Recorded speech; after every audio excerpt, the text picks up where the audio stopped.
Huomenta maailma. Kesäkuussa 2023 Pori-Karjalantaan valmistui asumispalveluyksikkö mielenterveys- ja päihdekuntoutuille. Te pääsette tänään kameran välityksellä katsomaan, millainen paikka se oikein on, mutta ensiksi aamukahvi.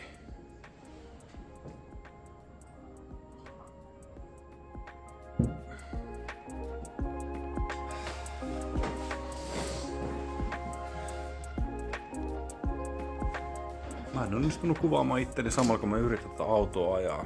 Ehkä parempi niin. Niin studiosta vaan tervehdys kaikille. Ettei teille jäisi täysin epäselväksi kuka teidän juontaina tässä puuhastelee, niin mun nimi on Jere Weslin. Mä toimin tällä hetkellä Karjalannan yksikössä yksikön johtajana, johon mut valittiin viime vuoden marraskuussa. Ikää löytyy 33 vuotta ja nyt pakollisen henkilökuvan jälkeen käytetään ihan vähän editoimista aikaa. Niin päästään nopeammin perille ja itse asiaan. Noin, perillä ollaan. Koekadu 13 pihapiiristä löytyy yhteensä 5 rakennusta. Niistä 4 on vuokra-asuntoja, yhteensä 21 kappaletta. Ja tuossa ekassa kuvassakin näkynyt päätyminen rakennus. Se on yhteiskautta toimistotilan toimiva kokonaisuus. Rakennuksen taasta eihän kiertää pääasiassa tontin reunoja myöden, milloin piha-alue jää mukavasti keskelle. Karjalanta on siis yhteisöllisen asumisen yksikkö, jonka tarkoitus on tukea ihmisiä kuntouttavalla otteella mahdollisimman itsenäiseen elämään. Enemmän kansakielellä siis kuvailtuna, Karjalanta sopii parhaiten niille, ketkä on päivittäisen tuen tarpeessa, mutta yöaika kuitenkin sujuu mukavasti ilmankin. Tarjottu tuki on pääpiirteissään ohjauksellista. Tukihan siis voi olla mitä vaan. Jokaista ihmistä kuitenkin tuetaan hänen oman näköiseen elämään. Ja se kuuluukin olla erilainen kaikilla. Nimittäin sun onnellinen elämä, se on todennäköisesti vähän erilainen kuin mun. Kaiken tämän mahdollistaa mun lisäkseni arjessa toimiva 7-henkinen työyhteisö, johon kuuluu sairaanhoitaja, lähihoitaja sekä avustava työntekijä. Asunnot on pienehköjä yksiöitä, mutta oma varasto ja terassiin vieressä on lisännyt yleistä tyytyväisyyttä kokonaisuuteen. Pienemmän asunnon puhtaanapito on monesti myös helpompaa, ja energiaa jää kuntoutumiseen liittyviin asioihin enemmän.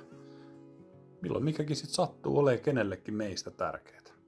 Karjalantahan ei missään nimessä siis ole mikään laitos, vaan jokainen asuu täällä omalla vuokrasopimuksella omassa vuokra-asunnossaan. Ja omasta vapaasta tahdostaan tietysti. Tuolla pihaperällä näkyykin tuo yhteistila, johon voitaisiin mennä käymään seuraavaksi. Jos tosiaan oma kuntoutuminen tai voimavarat ei ole ihan vielä siinä vaiheessa, että oma jaksaminen riittäisi ruoanlaittoon, tai haastava rahatilanteen takia pesukoneen ostaminen ei ole ollut mahdollista, niin nämä kaikki pystyy hoitamaan tuolla yhteistilassa. Yhteistilassa on siis mahdollista ruokailla 3 päivässä, ja iltavalla tarvikkeet jaetaan kerran viikossa kotiin, jottei se osa-alueen hoitaminen unohtuisi ihan kokonaan. Arkipäivinä aamupala ja lounaa valmistaa meidän keittiössä työskentelevä avustava työntekijä, ja koska valitettavasti hän ei voi olla ihan päivittäin töissä, niin loput ruuat tulee ulkopuoliselta toimittajalta ateriapalveluna. Yhteisöllistä toimintaa pyritään lisäämään järjestämällä lähes päivittäin jonkinlaista kevyttä päivätoimintaa, bingosta tietovisaa. Ja nämä edessä näkyvät toimisto- ja ryhmätilahuoneet muuntautuukin helposti isommaksi kokonaisuudeksi, jolloin sitä pystyy hyödyntämään palaveritilana tai leffa- tai askarteluhetkiä. Lääkehoidosta muutama sana. Niitähän on mahdollista saada ihan kokonaisvaltaista tai osittaista tukea, mikä yhdistelmä kenenkin tilannetta parhaiten palvelee.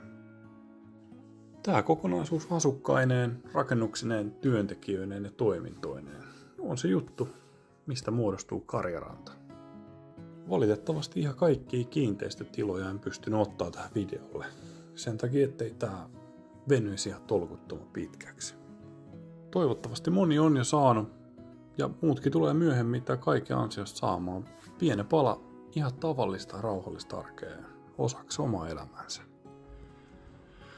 Mun työni on nyt tehty tältä erää ja kiitos, jos jaksoit katsoa video loppuun asti. Näkemisiin.